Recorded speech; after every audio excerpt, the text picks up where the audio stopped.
देश भर में मॉनसून का दौर शुरू हो चुका है, लेकिन क्या आप जानते हैं कि मॉनसून ने भारत को अंग्रेजों का गुलाम बनाया था?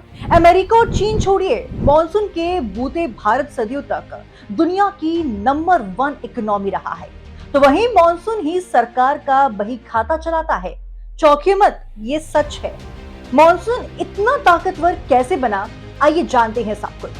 मानसूनी हवाएं अरब सागर से बहती हुई भारत के दक्षिण पश्चिम तट यानी मलाबार तक आती है, पर पहली सदी ईसा पूर्व तक इसके बारे में जानकारी नहीं थी। लेकिन भारत की लगभग 50% आबादी आज भी खेती बाड़ी पर निर्भर है, जो कि भारत में काफी हद तक मानसून पर निर्भर करती है। मानसून और तेज बारिश की वजह से भारत का मौसम ऐसा है कि तमिलनाडु और केरल में तरह तरह के मसाले और गुजरात महाराष्ट्र में कपास की खेती होती है। पहली सदी ईसा पूर्व में अलेक्जेंड्रिया के हिप्पोलस नाम के एक नाविक ने इन हवाओं को खोजा। इस खोज के बाद अरब और यूरोप से भारत के बीच समुद्री जहाजों से कारोबार होने लगा। भारत के पास मसाले और कपास थे और विदेशियों के पास सोना चांदी। मानसूनी हवाओं की खोज के बाद रोमन साम्राज्य और अरब देशों के अलावा अफ्रीका से भी भारत का कारोबार तेजी से बढ़ा। मानसून के बूते होने वाले इस कारोबार और खेती की वजह से तीसरी सदी ईसा पूर्व में भारत दुनिया की नंबर 1 इकोनॉमी बना। 16वीं सदी आते आते दुनिया की जीडीपी में भारत का हिस्सा 25.1% हो गया।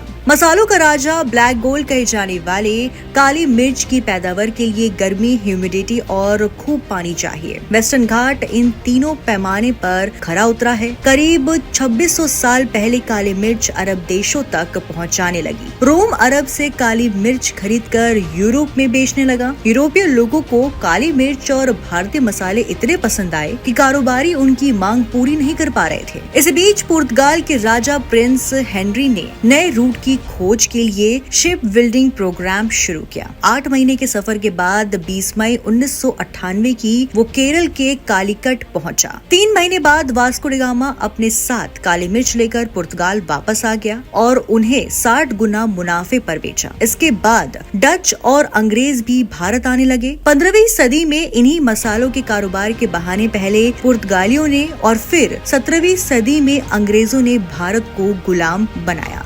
बता दें कि मॉनसून की वजह से ही भारत का पश्चिमी तट यूनेस्को की वर्ल्ड हेरिटेज साइट की लिस्ट में शामिल है। ये दुनिया के टॉप बायोडायवर्सिटी वाले इलाकों में 8वें नंबर पर है। तो वहीं आर्ट एंड कल्चर यानी सांस्कृतिक खूबियां किसी देश की सॉफ्ट पावर होती है। हरतालिका तीज, रक्षाबंधन, गणेश चतुर्थी, जन्माष्टमी, पूरी रथ यात्रा और ओणम जैसे त्योहार मॉनसून के दौरान ही मनाए जाते हैं।